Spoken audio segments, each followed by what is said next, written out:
After we let the kettle boil and we left it for a bit, this is what happened. Can anyone explain what this is?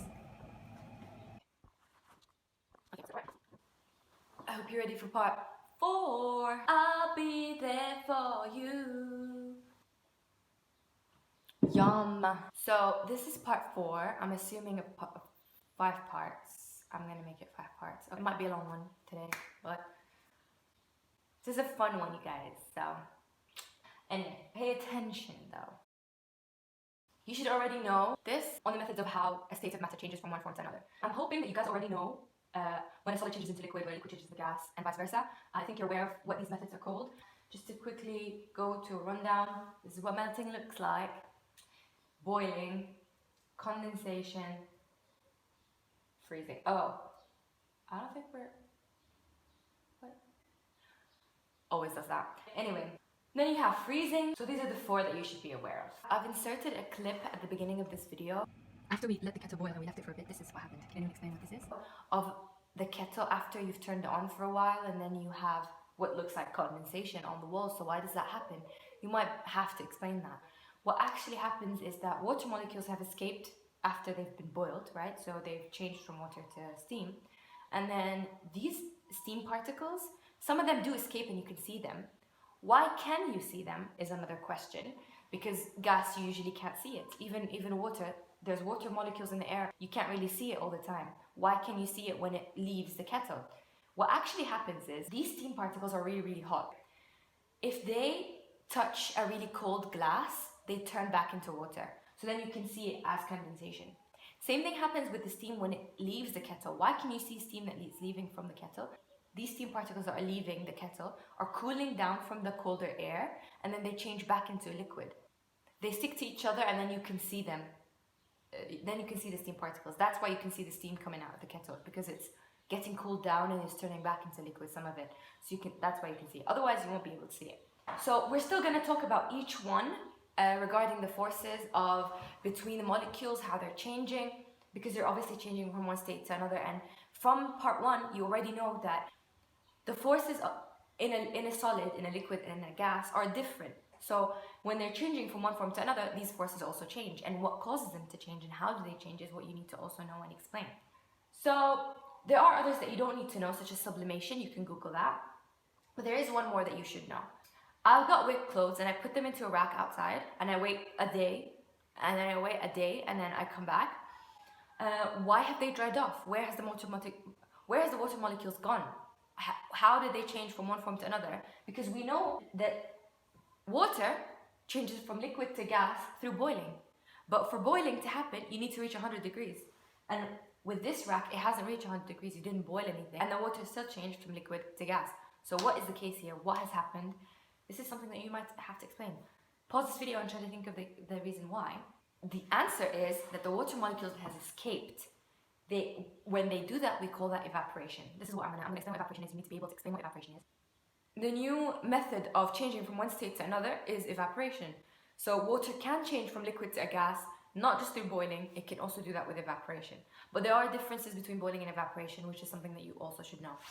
So what happens with evaporation is when the highly energetic water molecules escape the surface and become a gas. As you know, if say the temperature of the water in these clothes were like 15 degrees, on average, that's a certain kinetic energy of the water molecules, but that's an average of the kinetic energy of the water molecules. Some of the water molecules would be slower, some would be higher, and that would keep changing. So as they keep bumping into each other, and one will get faster, one will get slower, one will get... So some are more energetic than others. The higher energetic ones are the ones that are capable of escaping the surface more than the low energetic ones. So what happens is, when a certain particle has enough energy, it will escape. Eventually, it will escape the surface. Eventually, all of them will escape the surface. But the ones who escape the first are the more energetic ones. So they're in a water molecule structure, they're sliding over each other, and then one just escapes, and it joins the gas in the air. That is what evaporation is. So unlike boiling, it does not happen at a certain temperature, and it does not require heat. So it can happen at any temperature. But we'll explain how, if you do have difference in temperature and a really high difference in temperature, the higher the difference, the more the evaporation gets that. This is what happens is, so as you can see here, it's an average of slow moving particles and fast moving particles. So the faster moving particles are the ones that are more likely to escape into the gas. So again, the gas would have slow and fast moving particles. So the ones that have enough energy are the ones that leave first. So what's happening is the highly energetic particles are the ones that are escaping, leaving behind the lower energetic particles. The average kinetic energy of the particles in the water have reduced. That means the temperature of the water has reduced. Now you will take the mechanisms of heat transfer, the other mechanisms, in part 5. But one of them is evaporation. If you have a cup and parts of it are evaporating, that means it's cooling down because of that evaporation. If you stop the evaporation from happening, or if you cover something while cooking, if you cover your mug, if you have a hot water bottle but then you cover it from the top, it will stay hotter for longer, because if you allow that evaporation to keep happening, then you will lose a lot of the highly energetic particles and you will lose temperature, which is something, depends on application, but it's something that you don't want to happen. Okay, now evaporation doesn't happen at the same rate everywhere.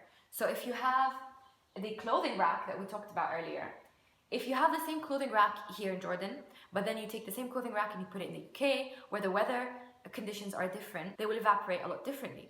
Also, ask your mom, if you try to put these clothing rack outside during the summer and then during the winter, the evaporation rate will also be different. So the time it takes for them to dry out will be different. In the summer, it's a lot quicker. So obviously that could be a logical thing for you to say, but you need to understand what is actually happening and how does that improve evaporation if you want it to evaporate more, and how can you do certain things to reduce the rate of evaporation so that you can maintain the heat for as long as possible. Say you have 2 really wet t-shirts. If you crumble one up and you put it outside, but then you spread another one out and you put it outside, which one will evaporate faster? So which one do you think would evaporate faster? And then I'm hoping that you said the one that was spread out. So why did you say the one that was spread? So what I did is I poured hot water. So I filled this cup with hot water, poured it into the bowl, and then I poured hot water back into here. So now they both have the same amount of water. As you can see where this level is here. And I'm going to come back to see where the levels have reached. So guys, I had to do this experiment again because my mom threw away the other ones because she thought I was done with them. But basically for now I made some tea so that we can see the level properly. I'll come back in a few hours, or maybe more, to see what happens to these two. Oh, here. Hi guys, I'm back a couple of hours later, and you can tell that the liquid has reduced a bit from here. Some has reduced a bit from here. We'll wait a bit longer, and now I've opened the window, hoping that would help accelerate the process. I don't know if you can see this, guys. But hi guys, it's 12 hours later, and I put them outside to speed up the process. They're outside my window. Basically, this one you can see where it was and where it's gotten now. Where's this one? It's almost the same. Why do you think that is? Okay guys, it's almost a day later. I just want to show you that this is basically dry. It's all gone. Whereas with this one, it's still almost slightly less.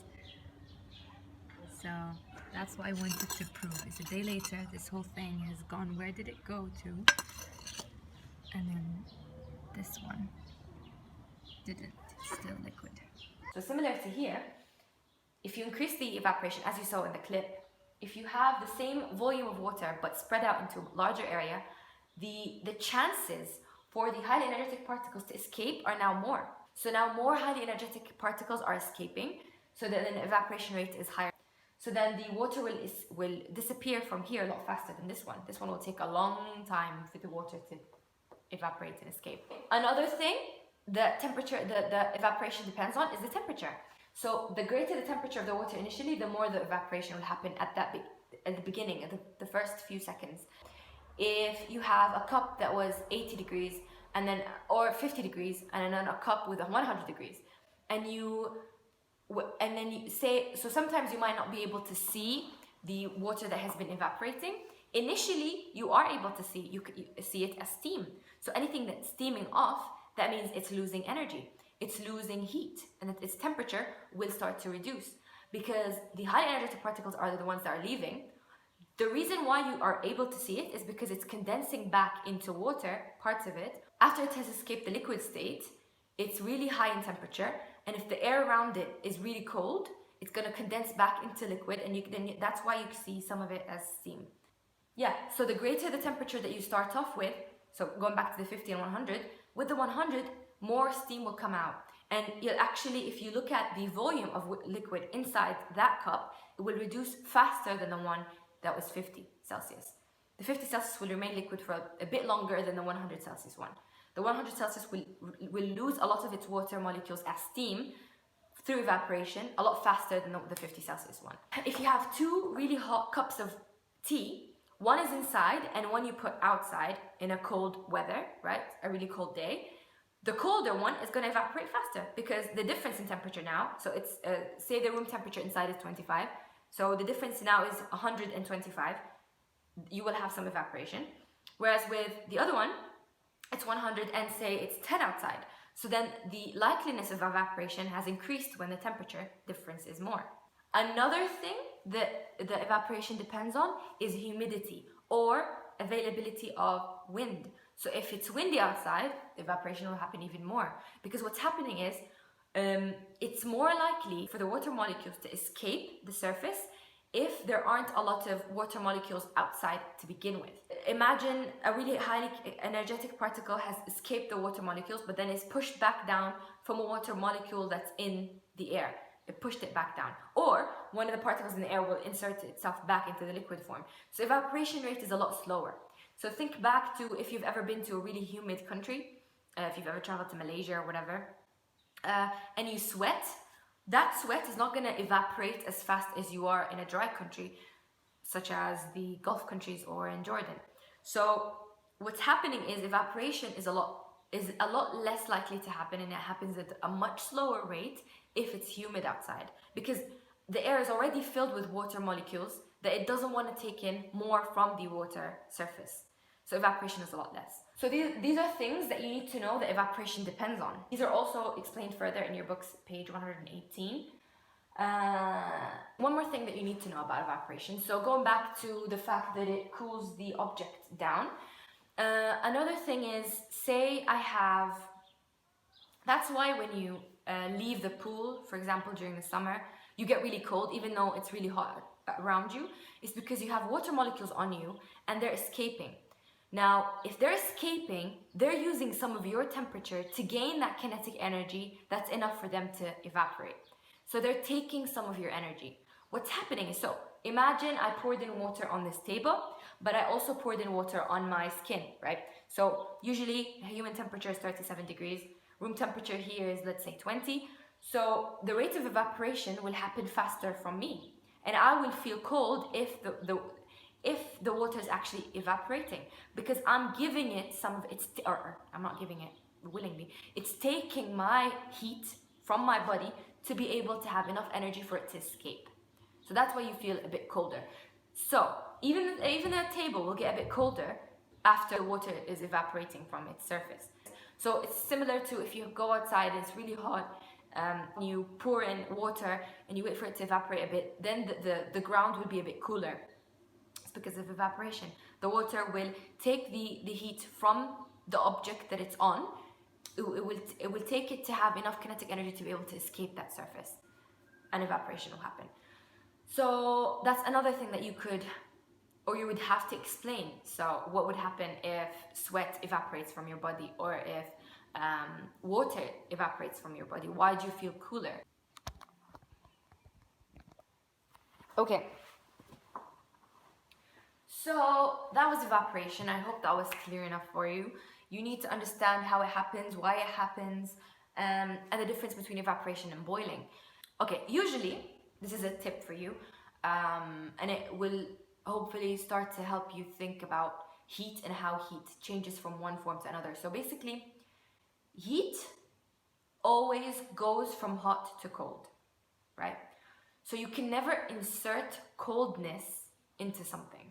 You always, if you want to cool something down, you take the heat from it. You want to heat something up, you add heat to it. You can never take coolness away or give coolness. You only heat something up or you take away the heat. So refrigerators is one thing that keeps something cold, or the AC. The mechanism that they operate on to cool something or to maintain the coolness of a room or a box refrigerator is through evaporation. So they have some sort of liquid that takes the energy from the refrigerator. You can see that from page 119 in your books. So they would have a certain liquid that has a tube. It goes in this direction, right? It zigzags and it bends and whatever, instead of just one tube, is because they want to increase the surface area. As you know, the more area you have, the more likely evaporation will happen. Are you kidding? So it has a certain liquid in a tube in the refrigerator that you can't see, in the section that you can't really reach. It takes the heat from inside, so any food that you've inserted in the refrigerator that's a bit hot, it will release its steam. That steam will then give its energy back into the liquid that's in the outer tube, and it will take that energy to evaporate. After it is evaporated, that gas is then cooled back down from the temperature from the outside. And you don't need to understand the details of it, but you need to know that refrigerators also cool stuff down based on evaporation. They take that energy from the food inside, and then they evaporate that liquid. That liquid, when it evaporates, it loses that energy back into the outside. So that's how it operates. Same with an AC. Takes that heat, the air from the inside, evaporates, puts it back inside. You can also read more about condensation, page 119 as well. Think back to when you were at SC or pool. I'm hoping that most of you went to SC or pool. Have you noticed that during the day, if you're not wearing any slippers, you're not going to be able to stand on the ground because of how hot it is, but then the water is really, really cold.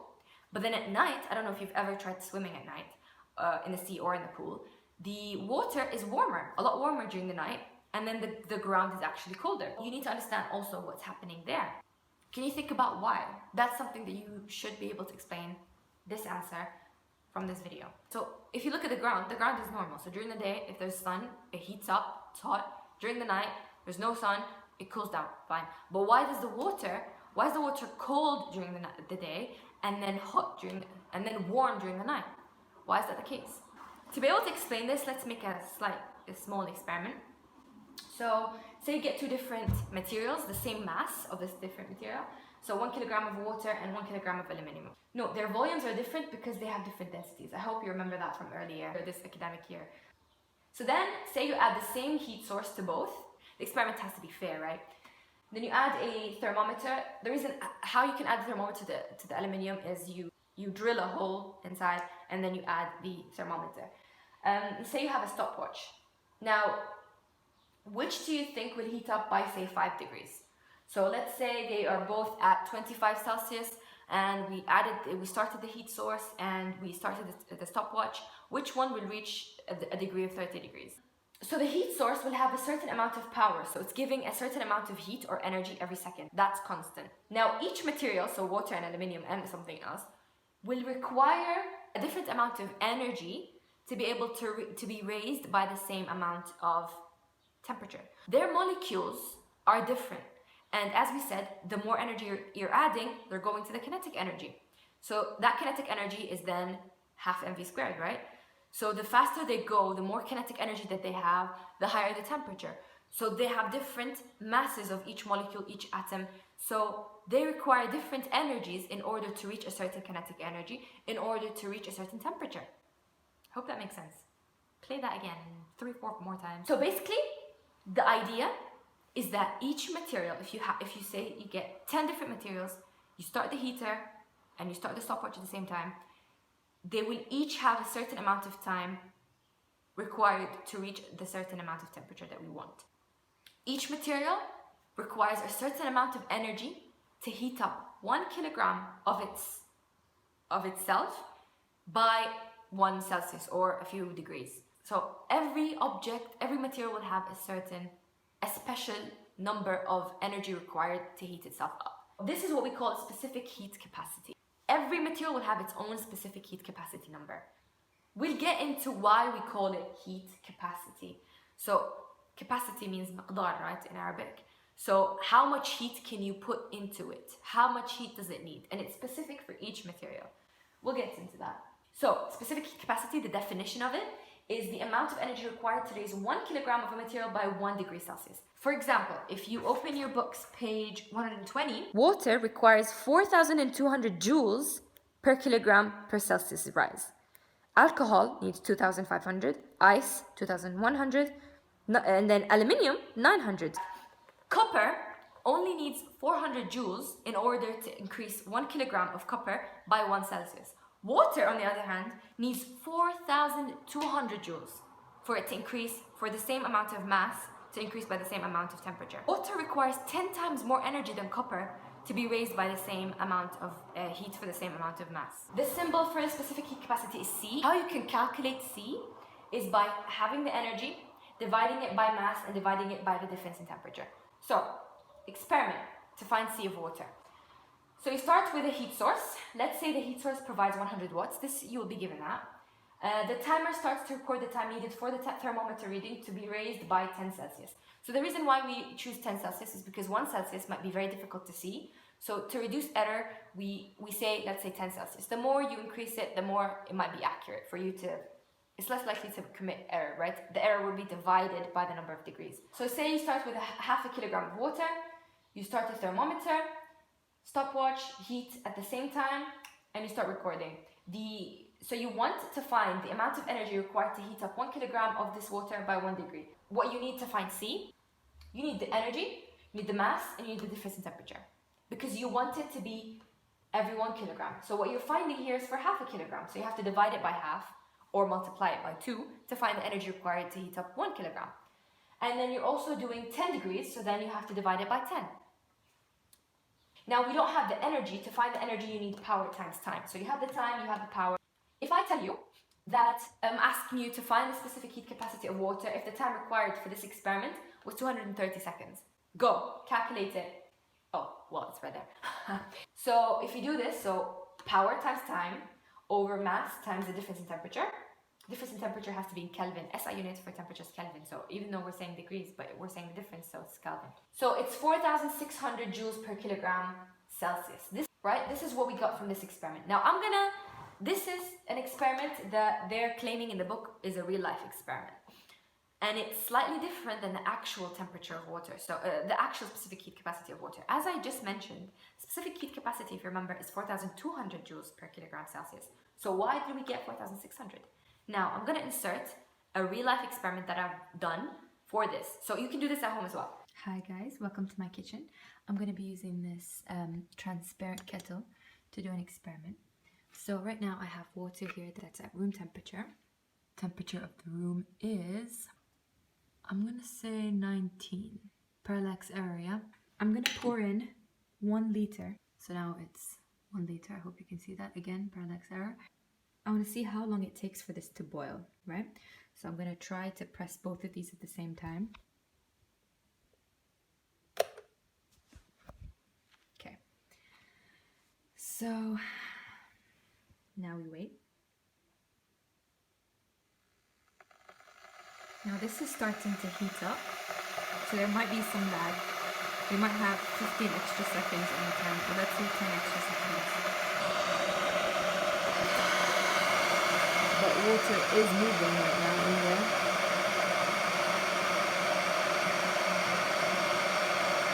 Take this to the next step.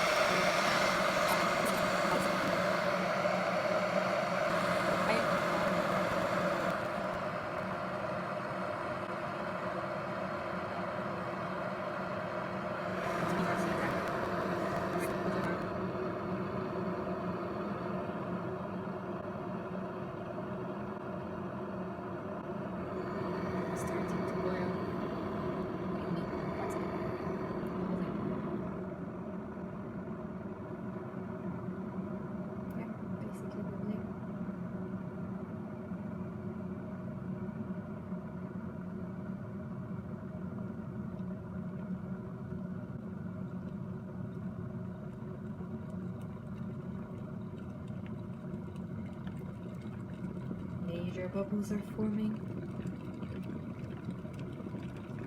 Steam starting to come out of the kettle. I don't know if you can see that. Done.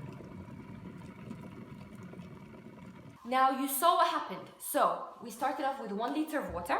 And then the power of the kettle, it gave you a range because it's not that accurate, but you can either take an average or you take the minimum or take the maximum. Although I think because it's a really new kettle, it might be this power, and then with time it deteriorates and it becomes less and less and less.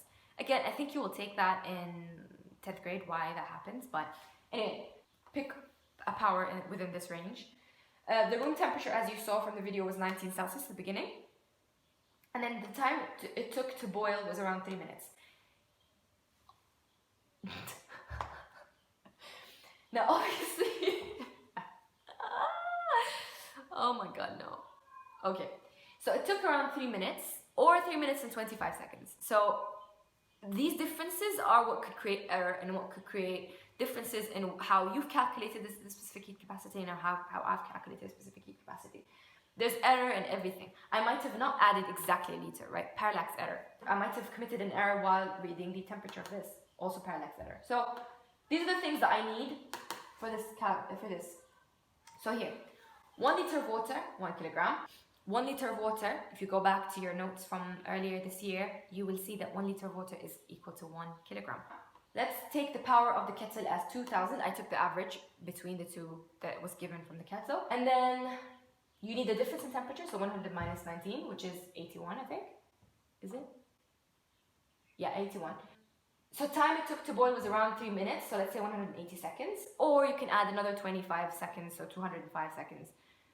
As you saw from the video, it's a bit like you might be wanting to wait for the whole thing to boil and for the kettle to stop working, or you might just see a couple of bubbles and you're like, okay, maybe the whole temperature is 100. So there's error in that as well.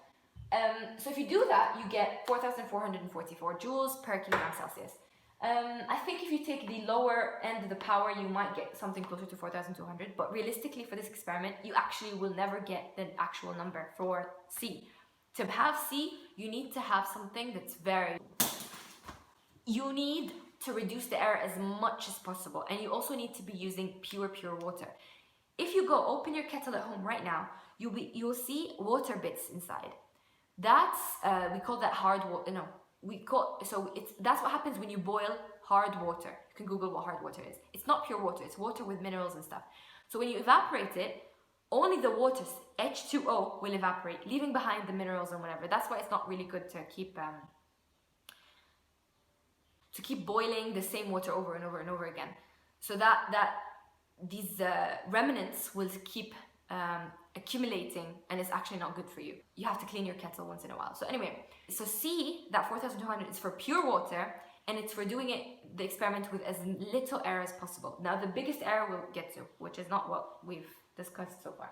Going back to this one, and even the one that we've done in real life, the actual one was 4,200. Why do you think we calculated as 4,600 or 4,400? Where's that missing 200 to 400 joules per kilogram Celsius have gone? What is that? It's because the power supplied by the heater was not fully transferred to the water. So some of it was lost to the surroundings. Actual power that actually was used to heat the water was less than 100 watts, or less than 100 joules per second. Parts of that 100 joules have gone to the surrounding, to heat up the surrounding. So what you can do to reduce that error is to surround this with an insulator. If you're using a really good kettle that when you touch it from the outside, it doesn't get too hot. We'll get to that in part 5. That means it's not really losing that heat. And you don't want it to lose that heat to the surroundings, because if you're losing that heat to the surroundings, the heater is not only heating the water, it's now heating the surroundings. So the actual power that was used was not 100, it was less. Can you calculate it at home now? What was actually the actual power used to heat up the water? Rearrange this whole equation to have power in one side, and then use C as the actual C of water, 4,200. Mass is half, T is 10, capital T is 10, small t is 230. What's the actual power that we need to reach 4,200? So we have this equation. Specific heat capacity is equal to energy over M delta T. Or you can say that the energy, which is the power times time, is equal to specific heat capacity times the mass times the difference in temperature. What we already have We're trying to find the actual power that was required. Some of it was lost to the surrounding, as you know. So time was 230 seconds. C, the actual C of water, is 4,200 joules per kilogram Celsius. Mass was half a kilogram. Difference in temperature was 10 Celsius or 10 Kelvin, right? It's the same thing. Power is equal to the specific heat capacity times half times the 10 degrees over 230 seconds. You will get, so after you do this calculation, you will get 91 watts. That means from the 100 watts that we talked about, 91 was used to heat the water and 9 was wasted as heat water to the surroundings, right? Or to increase the internal energy of the surroundings. Now you can do the same experiment, but now with aluminium. Same thing, same heater, 100 watts, same difference in temperature, 10 degrees. Now, do you think it will take more or less time? Now, as we've already discussed, it should take less time. So that means it takes less energy. I'm trying to hide the answer for this now. So if I tell you that the C for aluminium is 900 joules per kilogram Celsius, can you figure out what the time required for this experiment would be? Again, pause this video and try to solve it yourself before we uncover the solution. Pause the video and do it yourself, please. Come on. Okay. If you do it this way now, so you have P, T, T is what you want to find, mass half, 910. You'll find out that T required would be 45 seconds compared to the 230 for water. So going back to these questions, now hopefully you can explain it a bit further. Water has a higher specific heat capacity than the ground or the sand, right? Let's go a bit further than that. Let's talk about heat capacity in general. So think of heating up a glass of water by 10 degrees and heating up a swimming pool by 10 degrees. Which one will take a lot longer if you have the same heater? Obviously the pool will take a lot longer to heat up and longer to cool down. If you have a higher mass, so we're talking about the sea in a swimming pool here. When we go back to that example from when you were near a sea or a pool, it's because it's a really large mass. So the sea, the sun, it's heating it up, but it's taking so long for it to heat up to a certain temperature. When it does reach that certain temperature, during the night it starts to lose that temperature, but it takes so long to lose it as well. So it takes so long to heat it up and it takes so long to cool it down. So if I have a glass of tea, right, or a glass of hot water right now, heating it up took a while, but it's going to take a lot longer if you're trying to heat up a pool or the sea, right? And it's going to take a lot longer for the sea or the pool to cool down compared to my hot water. It's going to cool down in, I don't know, half an hour, right? So it is storing this energy. Water has been storing this energy because you're inputting, you're heating it up, you're giving it all this energy, and it's taking it until it's nighttime, the sun is no longer there. So then the heating has stopped, but it took so long for the sea to increase its temperature from like 5 to, let's say, 20, right? All this time has taken up from 5 to 20 to heat up all this energy. Now, all of this energy now is in the water. And then the water is going to cool down and it's going to be losing its energy back into the surroundings or the people who get into the pool or whatever. And it's going to start to cool down. It's going to take so long for it to cool back down. So the water, so if you get aluminium, for example, and you want to heat it from 5 to 25, the same way we did with the water, it's going to heat up so quickly and it's going to cool down so quickly, and the amount of energy it required to heat it up is a lot less than the amount of energy for the water. So the water has a lot more capacity to store this heat, which is something we call heat capacity. So we can use water to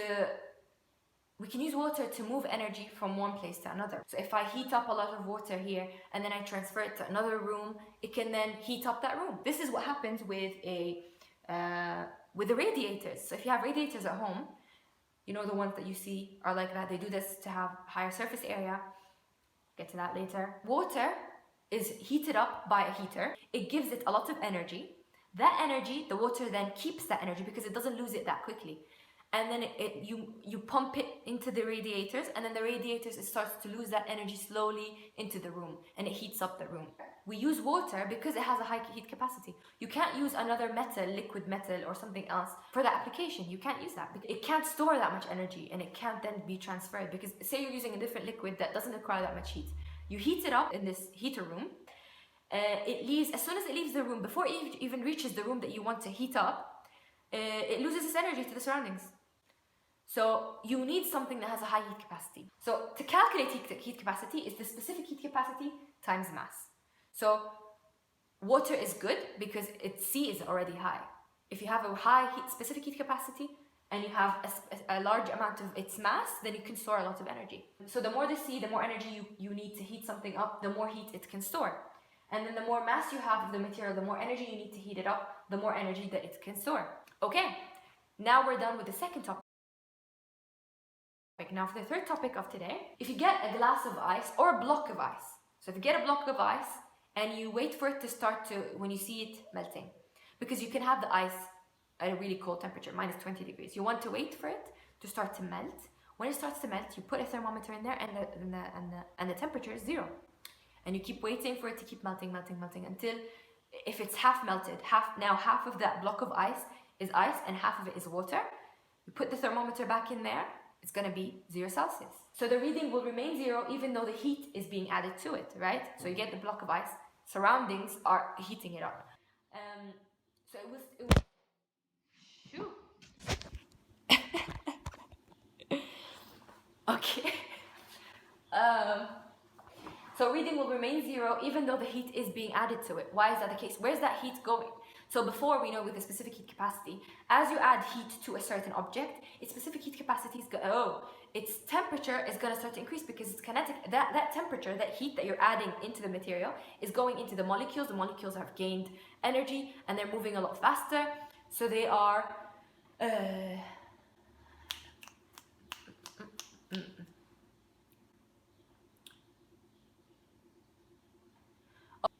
So we know what's happening to that heat. So we're adding heat, it's going to the kinetic energy of the molecules. But with this one, temperature is remaining the same. That means the kinetic energy of the particles are remaining the same. What's happening with the energy? It can't disappear. Again, remember from the conservation of energy. Energy cannot just disappear. So what's happening to this energy? Can you think of what's happening to this energy? What's actually happening is this energy is used to break up the bonds. So it's changing this solid into a liquid. You need energy to change something from a solid to a liquid, and even vice versa. If you're changing something from one state to another, you need energy to do that. So that energy, instead of going to the kinetic energy of the particles to make it move faster, it's actually going to break up the bonds. And the same happens when water is boiling as well. It will stay at 100 Celsius until all the water has boiled off. But there's a difference between, so say you have a block of ice and it's melting, it's going to remain 0 until the whole thing is melted. And then you get a cup of water and you're boiling it and you're waiting for it all to boil off. So what's the difference here? You're going to need more energy in the other one. It's going to take longer. So do that experiment right now. Get a block of ice. As soon as it starts melting, start a timer, and you have a heat source underneath. And then you have a certain amount of water. You have the same heat source underneath, and you wait for it to start boiling. You start the timer when it starts to boil. What will happen first? The whole block of ice melting first, or the whole amount of water getting boiled off?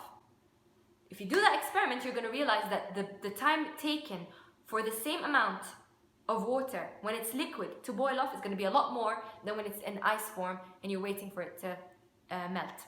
So the reason for that is because the breaking of the liquid bonds to gaseous bonds needs more energy than breaking solid bonds into liquid bonds. Solid bonds are really, really tight, and you're only breaking them and you're making them a bit less tight. But what's happening with liquid and solid, you're trying to break this force into nothing. The energy required to do this is more than doing this. So we call this latent heat. So this heat that you're adding for the water to boil off or for the ice to melt, we call latent heat. Heat is, as you know, thermal energy. Latent literally means hidden in the English language. So it's like saying hidden heat. It's because you're adding temperature and you can't really see it because it's used to break up the bonds. You can't really measure it the same way we measure the temperature and the kinetic energy of the particles, right? What you're trying to do is you have solids here and then you have liquid. Liquid to solid. You need a certain amount of joules here and you need a certain amount of joules here. The idea is Y is a lot more than X. So you need a lot more energy to do this than to do this. Imagine you're trying to draw a temperature against time graph, right? Now you start off with with ice, a block of ice that's really, really cold, like let's say negative 20 Celsius. You start to heat it up.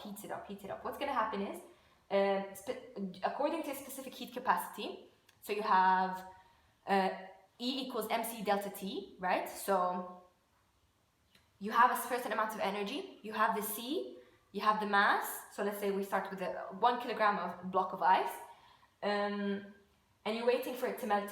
The energy required to melt it is dependent on the C of ice, m delta T. You're waiting for it to change from minus 20 to 0. What's happening from minus 20 to 0? What's happening at 0 now, when it starts to melt, and now you have a combination of ice and water, it's going to start to, you're adding heat, but the temperature is staying constant at 0, right? It's going to stay constant until it's all water. Now what's going to happen when it's all water?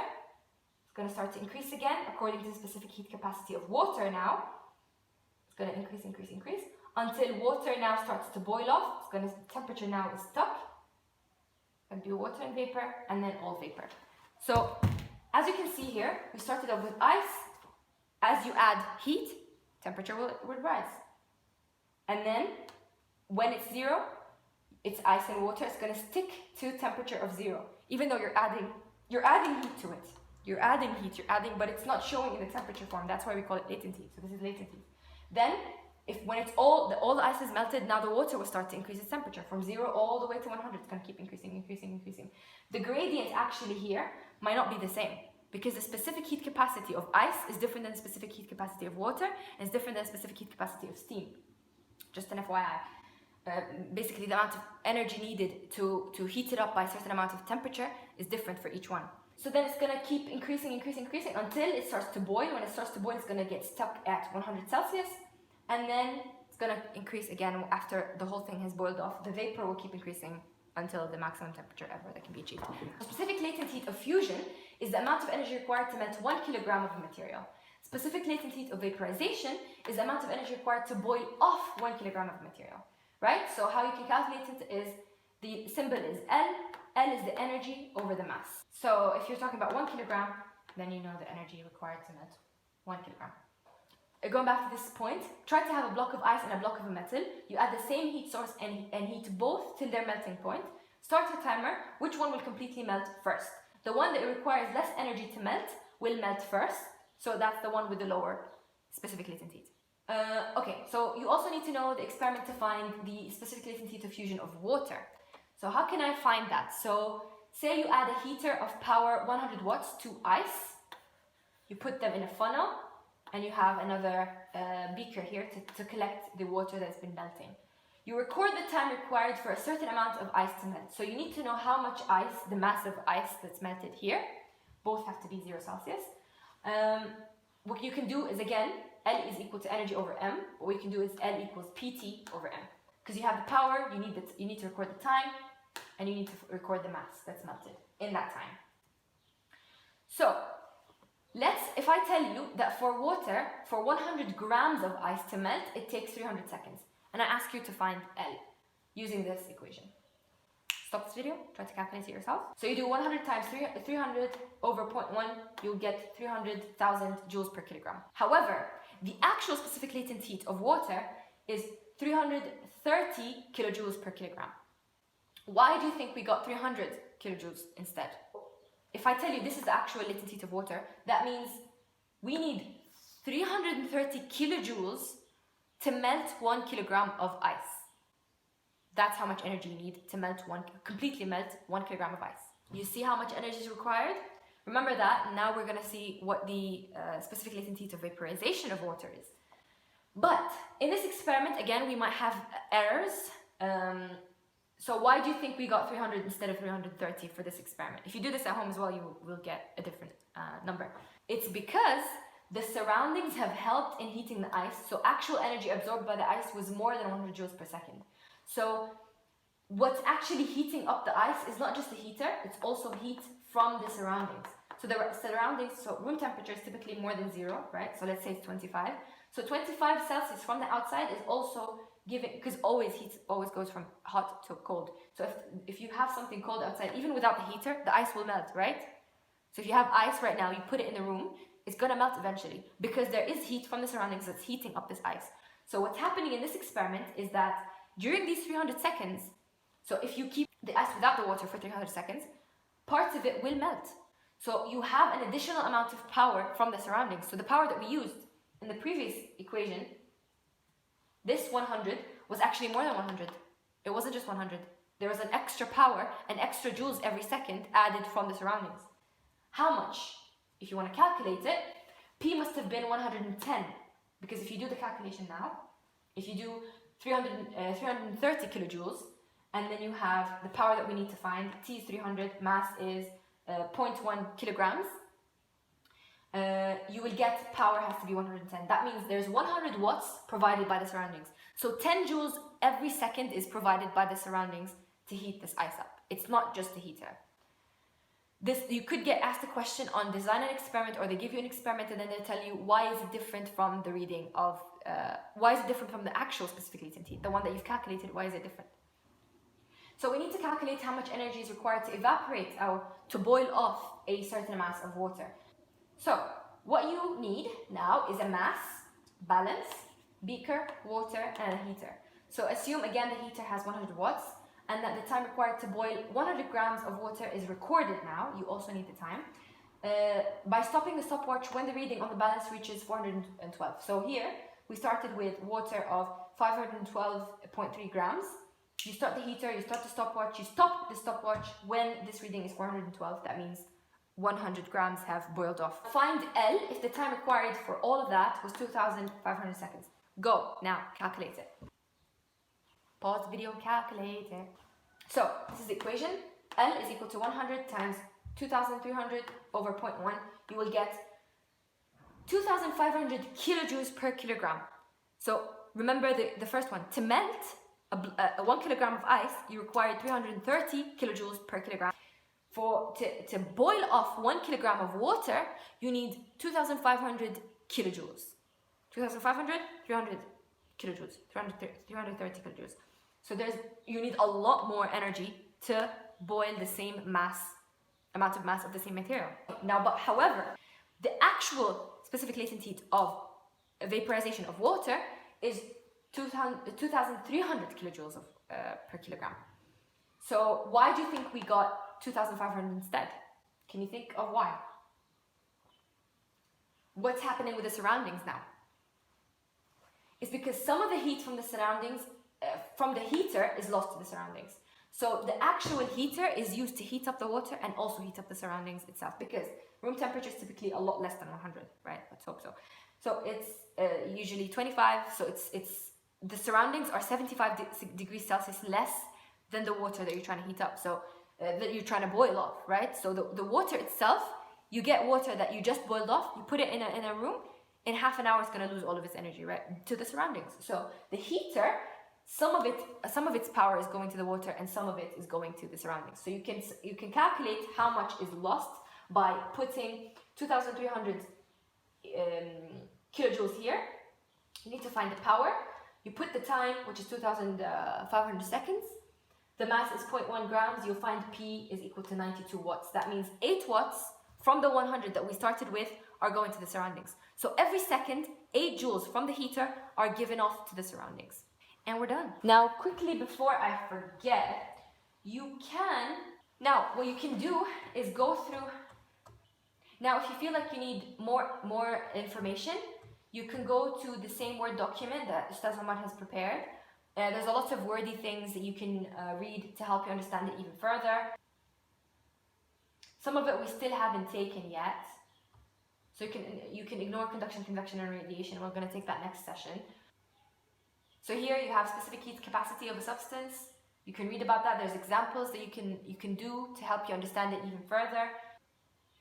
Here's another experiment. If you want the steps for how to do an experiment, the more wordy explanations you can find in the Word document. Then you have latent heat as well, an explanation of this graph that I've already explained for you.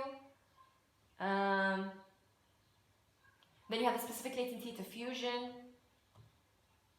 You have an experiment to find specific latent heat diffusion, melting and freezing.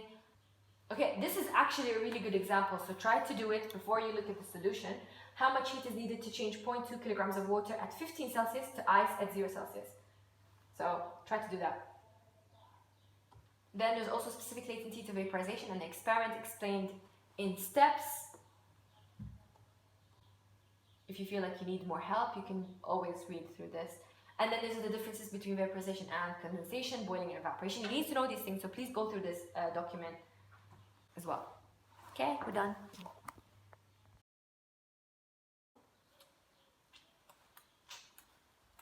Wait. Oh yeah, cells per kilogram. If you keep the I've got water. Wow.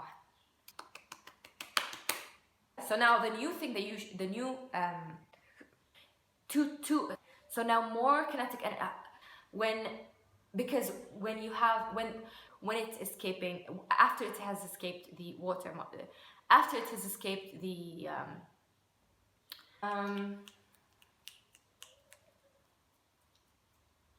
because of the greater temperature. Again, if you have two really hot glasses, also in your books, dig a hole, right? I might have measured the. Would it make a difference? Does it make it a bit more depressing? So say you rearrange. Wow, rearrange this whole. Rearrange this whole. So I hope that makes sense. I don't know. Ow.